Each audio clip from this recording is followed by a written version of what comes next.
exkluzivní host 48. ročníku Mezinárodního filmového festivalu Karlovy Vary, Mr. John Travolta. Mr. Travolta, welcome to Czech Republic. Enjoy your stay in Karlovy Vary. Dámy a pánové, John Travolta, který převezme z rukou prezidenta Mezinárodního filmového festivalu křišťálový globus za mimořádný přínos světové kinematografii, a to na letošním ročníku festivalu.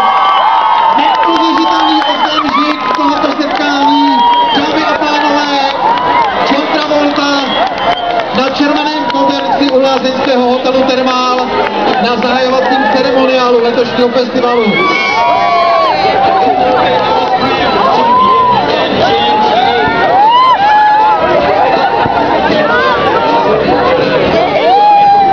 Jeho nejnovější snímek Sezóna zabíjení bude uveden ve velkém sále hotelu Thermal zítra, tedy 29.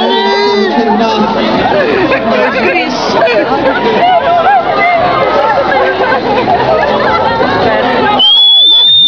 Motoricky zámávky a doprovází tenhle exkluzivní ojedinělý okamžik festivalu film Pulp Fiction.